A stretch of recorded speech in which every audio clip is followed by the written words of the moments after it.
Call to order the December 19th, 2006 meeting of the Recommending Committee. Are we in compliance with the open meeting law? Yes, we are.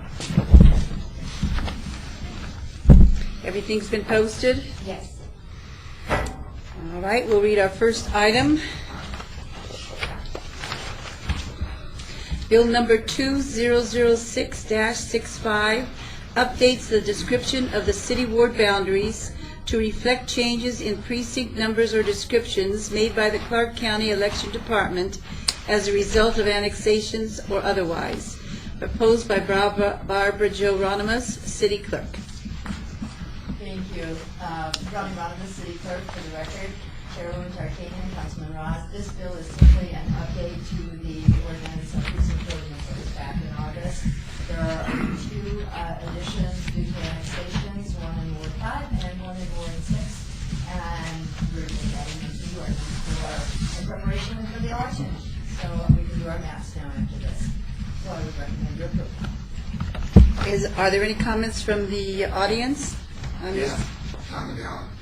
I'll take a second. Are there any major substantive changes to the voting profile as a result of the reconfiguration of the previous? No whatsoever. This is simply adding two annexations and two different words. There are no imbalances or anything like that. Thank you very much.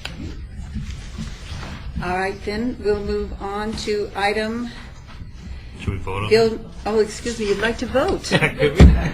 Just a suggestion.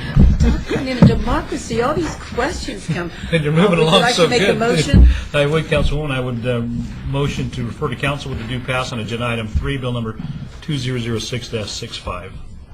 All in favor? Aye. The motion passes. And now we'll move to bill number 2006-66, an ordinance creating Special Improvement District 1506, Fremont Street pedestrian improvements, Las Vegas Boulevard to 8th Street, sponsored by Step Requirement. Yes, thank you, Councilwoman Tarkanian, Councilman Ross.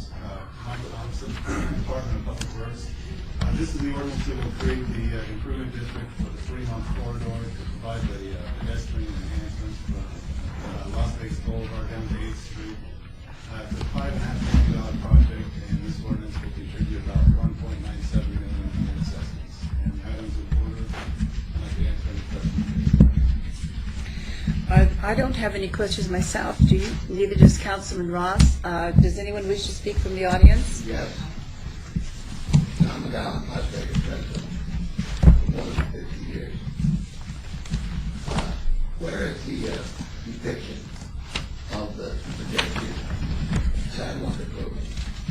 We have what's known as emblems of signs and places in the sidewalk for somebody to where's the clue list, where's the plot plan, the site sidewalk review, and which names are on it. The reason I asked for a second, I appeared at the Albert Inn Hotel, which is in that particular neighborhood, of many years ago, that's the 1958 or so. Other people who appeared there with me at that time were Johnny Hayes, Sigrid Mason, and Richard Green. Are those names included on the list? If not, why not? Are two of this public candidates when and where they're open to public meetings and hearings held on this particular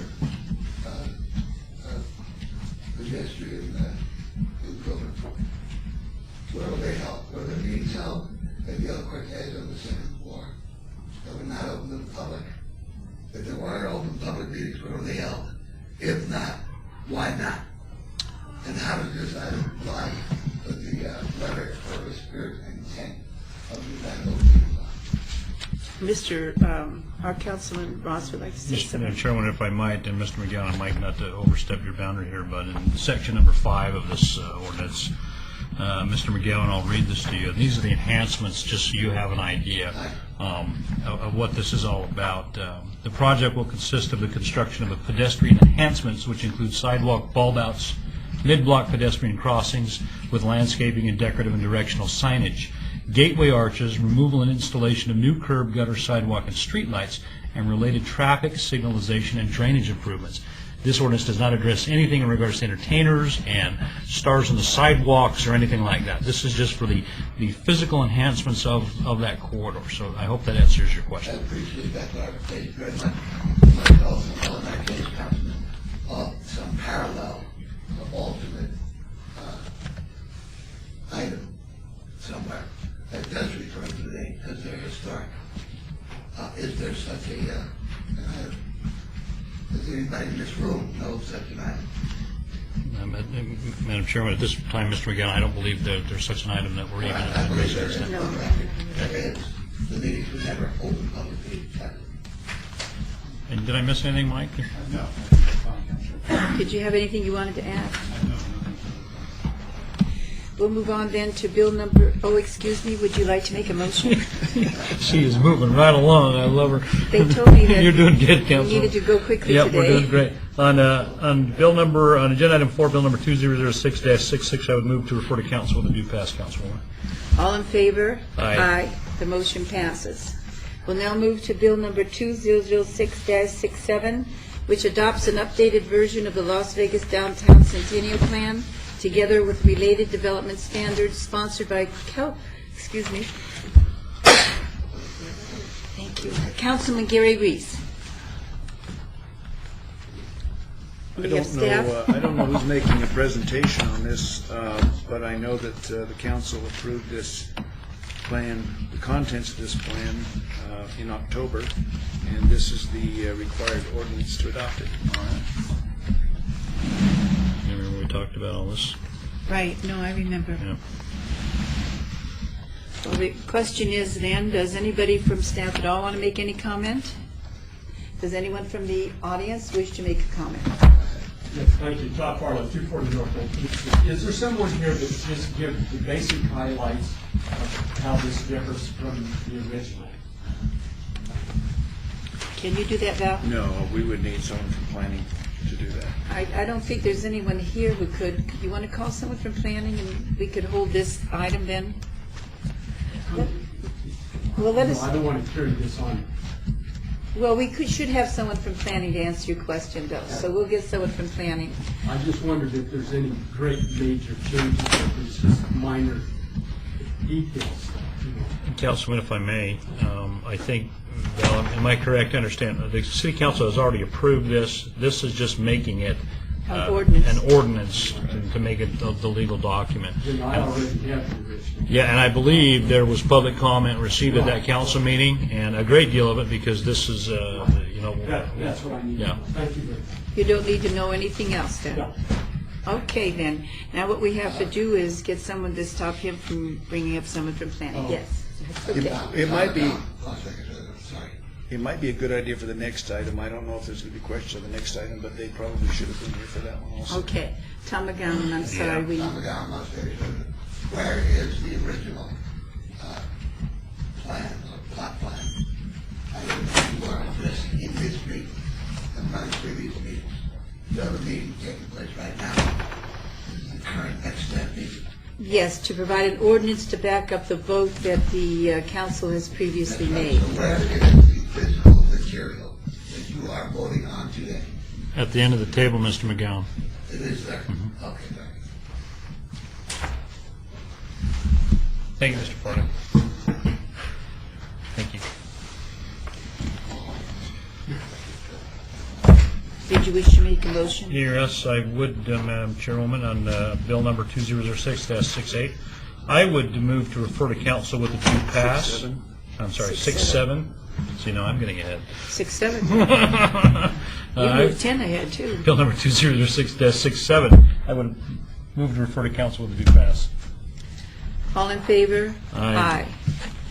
All right, now we'll move to the next bill, which is bill number 2006-68, adopts the Union Park design standards and integrates them into other provisions that pertain to the downtown overlay district, sponsored by Mayor Oscar B. Goodman.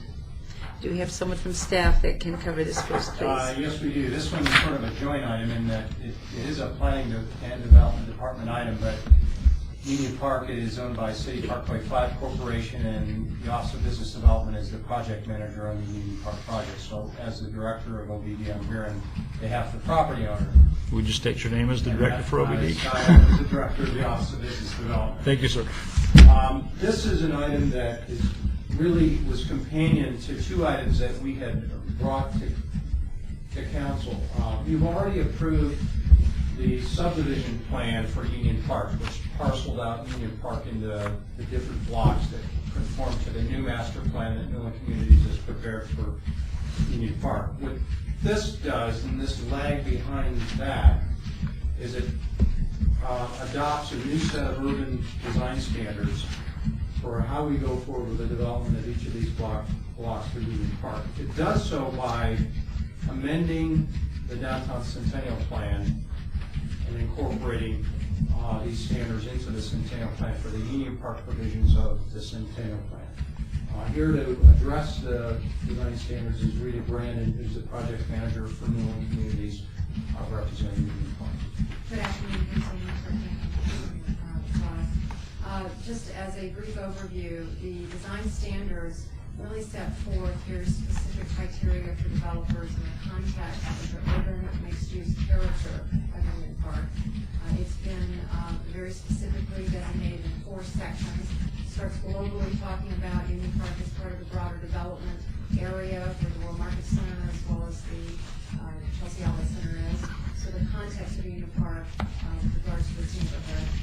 Then it begins to narrow down requirements for individual developers with regards to streetscapes, common language for furniture, ways to handle the pedestrian level of the development around each block. And then specifically on its 4th section, it talks about block by block the interior development and the intended use for that. Part of the submission also includes a land use plan, which designates areas specifically for hotels versus retail versus office and residential. In addition, the design guidelines specifically sets forth a design review committee process, whereby there will be a 5-person appointed committee. 3 of those appointees will be from the city staff, 2 that will be recommended by Newland. That takes the developer through the various submittals prior to them going through the typical process of planning commission and then thus the council approval and vote on each one of the blocks. So it doesn't circumvent the regular process. It provides guidance and direction to allow for approval according to design guidelines for each developer prior to appointment. Any other questions? Do we have any questions from the audience? Did you have any questions, Councilman? Could you, Councilman, I think we'll let the audience go first. Go ahead, Mr. Brown. I appreciate very much the presentation made by the speaker. Very elucidative. Congrats, we can believe in certain respects. How many of the buildings that are projected will be green buildings, let's refer to as green buildings, and B, what effort has been made to ensure that the fire department has the means of ready access to buildings which may not conform to traditional standards in terms of dimensional scale and shape. I'm referring in particular to the Keep Memory Alive building, which is apparently taken from the page of the notebook of Salvador Valley or somebody of that nature, because the configuration is curved and rather non-linear. So what kind of a fire engine ladder would be available to rush in and do that? And what would be the cost of a single piece of equipment of that type, as opposed to all other standard equipment throughout the fire departments here and elsewhere in the world? Why is that building so important to this project that it must be absolutely unique and non-traditional in almost every respect? That only 2 questions. Thank you very much. Would you like me to address the green building aspect? Yeah, I'll do the public safety. In the context of design guidelines, we require that the developers adhere to the LEED standard guidelines in order to be certifiable. would not require developers to get certification in these guidelines. They'll have to prove out through their various submittals the particular standards. They'll choose from a menu of LEED and directed standards and bring to the table to the design review committee to prove how they intend to go toward green building, but not with the requirement of certification. And then in response to the public safety issue, I answered in two ways. One, we've actually in the master plan incorporated a fire station on the Union Park Master Plan in Block P, and we worked that out with the fire department. And then I would say that every building and block development on Union Park will have to go through a standard entitlement and building permit review process. And during that process, the fire department has a standard review that they comment on and make sure that every building that gets built there meets applicable standards for the fire department as we go through that entitlement and building safety review process. So I think during that process, if there are any concerns that the fire department has about public safety in any of the buildings and designs, they would express that through the process so that would get resolved in their process before permits issued. In fact, it's my understanding the Luvo Center is in that process now, and we'll go through whatever is necessary to accommodate whatever fire standards are required. Madam Chair, may I offer them? Yes, certainly. I appreciate the helpful presentations made by the two speakers. It is my understanding, and I believe it's a reasonable understanding under the circumstances, that this process may also be known as a step-by-step process. Some might consider it a very cautious approach, since there's nothing permanent yet for any review committee to review, except the rendering that's explanation given by the speakers. So you are being asked today to approve and recommend approval of an item which is largely undisclosed because it's not yet determined. Now, I don't question the validity of presentations at all. Everybody to understand that a government that takes place step by step by step in what some people might refer to as a foot in the door technique would require a great deal of close scrutiny every step of the way, so that you don't paint yourself into a corner long before you get to the corner. Thank you very much. Thank you, Mr. McCown. Were there any more comments from the audience?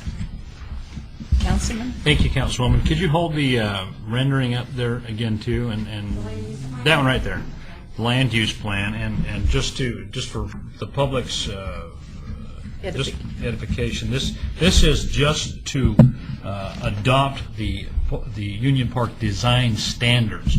We're not approving building C, D, E, F, or G to be one thing or another, and that's the whole purpose of this discussion right now.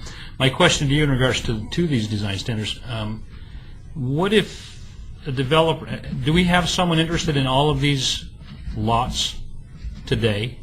We have multiple developers. And that's what I understand. There's a great interest for these parcels right now, and I'm just wondering, is there any flexibility in regards to, if we don't want this lot to be retail, but the prospective developer wants it to be high-end residential? Is there flexibility in there, or will that be the design review team's responsibility to review what goes where? Sort of broadly, an answer to that is, as we work with individual developers and describe the intended uses block by block, which really provides for the whole neighborhood of an urban mixed-use development, we will work with them as to a variety of uses they may want to bring. For instance, if an office developer comes in for a parcel, and I'll point to parcel B, that's a designated parcel to have office as well as retail as well as residential. That office developer comes in with a different proposed program, we take that into consideration.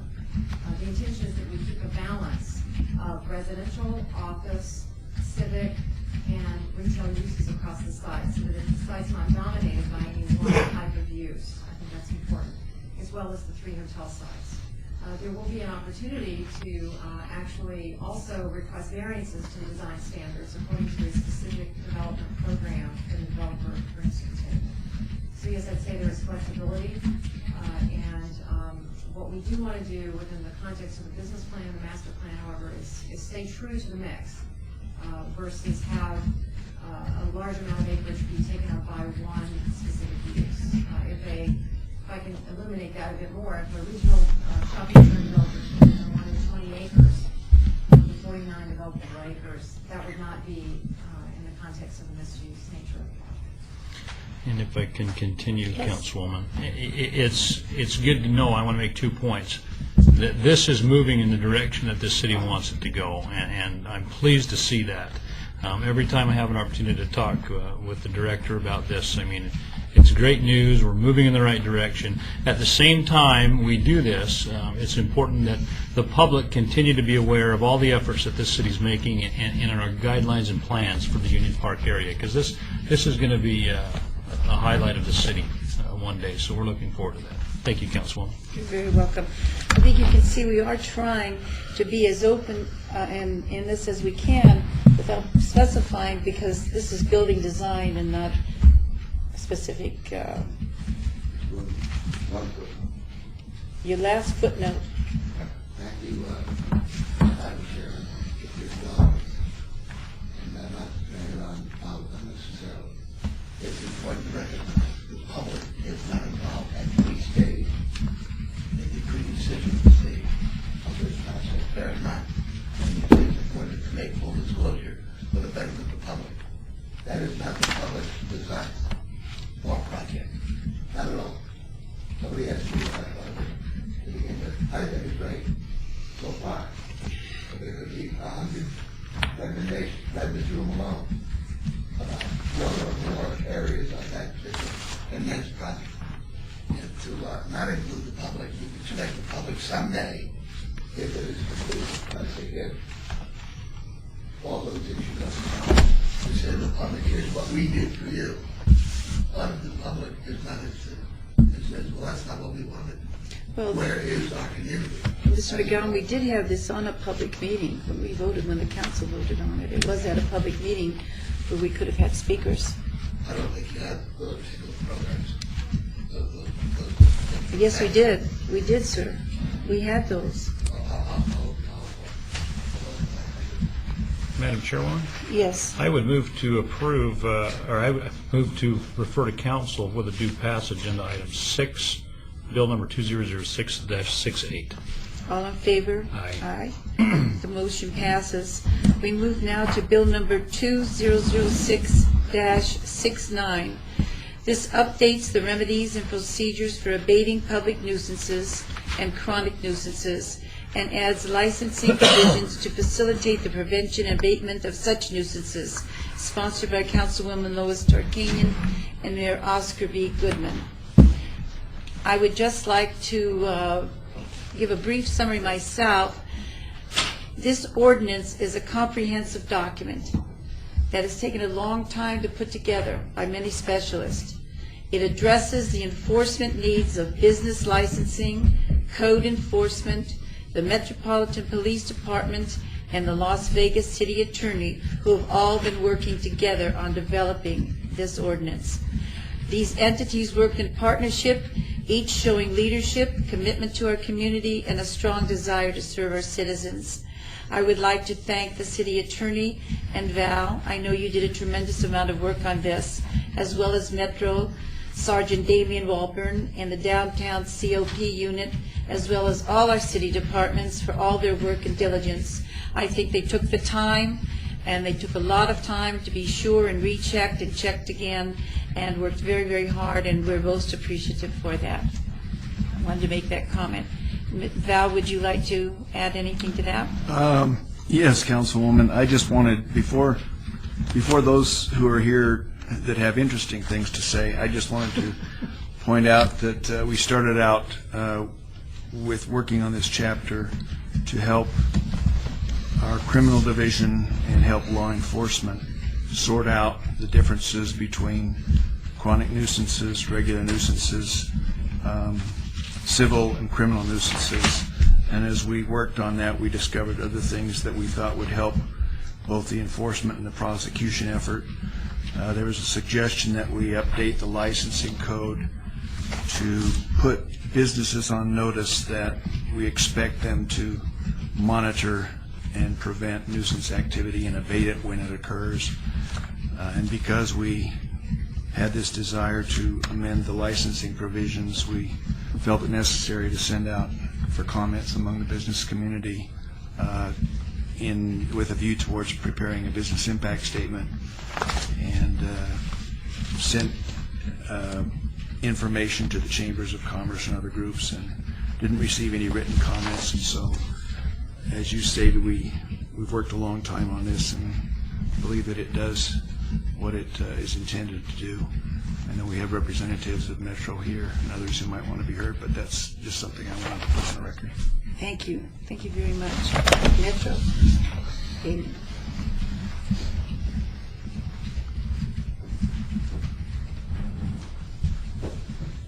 Councilman, recommended committee, I just want to say thank you. I'm very excited. It's been about 10 months. We've been working on this pretty hard. I wanted to say a special thank you to the city attorneys, Val, Brad, Dan, and Bill Henry, and a lot of support to Jeannie Mouse, all the hard work you did behind the scenes. And I'm excited. I think this is a great thing, and it's going to improve the quality of life for the public. And it's going to be able to give us a little foundation to hold culpable and improprietous owners and managers accountable. Thank you. You're very welcome. Do we have any more comments from the audience? Tom McGowan, Las Vegas resident of the Art District in Ward 3, formerly Ward 1. With all due respect and deference to the previous speaker, what is his name or address? The rules of engagement here require that all public speakers. Damien, would you put your name and your address, please? You were almost perfect. Thank you, sir, for the clarification. I'm Sergeant Damien Walburn, Downtown Area Command, COP. Undoubtedly, you're a former ex-Marine. That's right. In the Navy. You're a little bit more. Thank you very much, sir. And along with your supervisor, the ordinance up there. The Art District in particular would benefit from this particular item, this bill, as well as other areas of the city. But the Art District stands salient among potential areas where this can be addressed and implemented. A question, however, looms large. The Art District was formed more than 4 years ago. So they were not in the dark at all. I'm talking about the polygon concept, the inclusion, and elements in the city. They're all well aware that there are businesses, both licensed and unlicensed. There were, for example, nomadic gypsies in that area, particularly in the South Main Street, with multiple identity theft aliases, social security numbers, addresses, and they disappeared in the middle of the night. I think you're probably aware of that. The building's been repainted to look for the next occupant. There have been other unlicensed businesses operating there over a period of time. So my question is, thank God for this, but what happened 4 years ago when it was needed? Who dropped the ball then or didn't pick it up? For the parts of the city, we stated that we are now covered by this. That's not quite the case because it will depend upon enforcement. If you leave that up to the individual licensees to, quote, closely monitor themselves, might as well ask AT&T to run an audit on their business. They will come back and absolutely impeccable, no question about that. You might hear the second measure when anything comes to that. And that because Sergeant Walker is very well enough and I keenly aware of that. Regarding Mr. Valsteed, who works on these items and the legal aspects with professionalism, I hold Mr. Steed in the highest personal and professional esteem, and I always will. Along with most of his colleagues in his profession. refer to certain persons in that category as recovering attorneys. But not the case with Mr. Steve at all. Mr. Steve is always and he has my full respect and admiration. I will always refer to him for advisory recommendations I have in the past and will in the future. So I want to clear that up. But point number 10, I guess, is this is a cap on arrest unless it is enforced strictly and timely and proactively. If you're waiting for somebody to call up and tell you, please go over and do this, don't wait. It's too late. And in today's world, I think a very important prestigious Canadian document referred to matters of the Middle East as dire and increasingly grave. If you don't finally realize that that threatens this entire country, including this city, which is not impervious at all to the burden on law enforcement, public safety people, is enormous. Thank They're you. underfunded, they're underequipped, and they're outmanned and outdone. And this is what we're trying to do with this, and thank you. Madam Chairman, thank you very much for putting up with my 10 points. insufferable Thank you very much. Were there any other comments on this ordinance, Bill?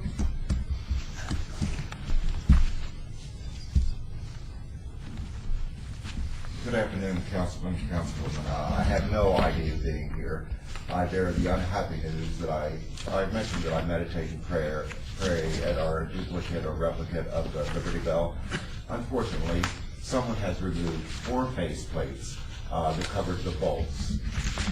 So the mayor was concerned about graffiti. I had a sense that something would happen. I recorded this in public works. So I never planned to be here, but vis-a-vis, I am here. My name is Ted Russell. I'm a resident of Las Vegas. And no, not coincidentally, a 20-year veteran of AT&T. And I would suggest that if AT&T does an audit, it'll be right good. To re-explore, with bigger indulgence, all of the elements of the Union Park standards were We need to stay on the agenda. Yeah, we have to they stay were observe. part of City Planning Commission. And You they could were do that so- in the Exactly. general comments, but I these are just understand that. comments Oh, on. the omnibus at the end? Yes, Oh, you're not. We're excuse not me. there yet. Okay, I am for this one. Please, excuse me. We're talking only okay. about the. As far as this chronic is nuisance. concerned, to facilitate the updates, the remedies and procedures, it is a bully good plan. I wish we had it 5 years ago. Thank you so much, and I again apologize for the breach of protocol. Most unlikely. Stay right there. Thank you very much. We're almost there. And- We're almost there. And now, let me just finish. Were there any more comments related to the chronic nuisance ordinance? All right, then I move to the participation of the public in the general part of the meeting. No, wait, let's vote on that first. Oh, wait. Is that a good idea? Just a Go ahead. suggestion. I concur. This is a bully ordinance. I like that. Whatever gives you guys more tools that you need out there in the streets to make our city safer, and you know that. So this I know as far as I'm concerned, the councilwoman and the mayor, we're behind this 100%. So on bill number 2006-69, Councilwoman, I move to refer to council with a due pass. All in favor? Aye. And I'm so happy. I just want you to know that. I'm so happy you could be here after a while so to see this. Long time coming, lots of This work. is awesome. It's going to help us a lot. Thank you very much. And now I will move to the general participation. If there are any comments for the general public. Oh, goody. Okay. As far as the elements are concerned of the standards for the Union Park, they are truly world class. They are aesthetically appealing. They are functional, pragmatically superb. I am entirely pleased. And I believe Mr. McGowan happened to be absent at that planning commission meeting. And I do need to reiterate that we're not making separate judgments of buildings. We are putting in standards that will make this the pride of the country. I mean, we're doing beautifully, as we all know. Thank you. That's all I have. Thank you so much. Thank you very much. Any more citizens' participation? Thank you. Just You're that prettiest eloquent speaker. Just my name and name.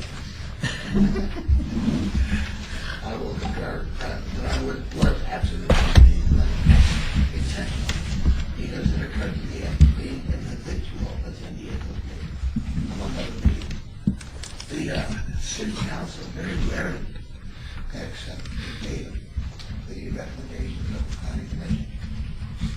Much more rarely accept recommendations from this committee, the planning commission. But the planning commission goes, you want to get a tally of how many times the city council voted in accordance with the findings of recommendations of the then that would be a very, very sparse number. But to me, that's the thing. Another point to make is that this committee is a two-member committee. City council composed of 7 persons, 7 votes people. Any public comment given to this committee, if that serves in any way to preclude public comment on these items and bills in tomorrow's meeting of the city council, based on the premise that it was heard here, in my opinion, that would be in violation of that open meeting law. For the simple reason that this committee is not a quorum of the city council. The intention of that law, the sunshine law, is to allow public comment on public private issues and matters before a quorum of the meeting of the city council. And while this committee is held in very high regard and people respect it, it is not a quorum of the city council. Never will be. But I have brought this up before. That's no big avail. But I will continue to bring it up as time goes along. Particularly as soon as I become mayor, which I intend to do this coming year. And finally, timely, open, and full public disclosure of public pertinent information and public participation in the democratic process prior to official action on all public pertinent matters is essential to effective public government. And bear in mind that it's called public government for a very good reason. It's not a private business enterprise, although some may think it appears to be at times. It is a public government. And the public interest is the best way to serve all of the component element interests that occur in the question of the conduct of public government. We appreciate your comments. I know you believe deeply in them. Thank you. I insist on it because it is the natural way. It is the way our country was founded. So if we want to survive as a people, we need to toe the mark. And that's not another big point. So, again, I appreciate very much your putting up with my, at times, lengthy discussions. Thank you. It's going to be lengthy, but I will not give up ever. That's what Winston Churchill said, never, ever, ever give up. I now would like to adjourn the meeting, since we've had public participation. I don't think so. I don't think so. Thanks for coming up then. You know, we had you come up, but it's all right. Thank you.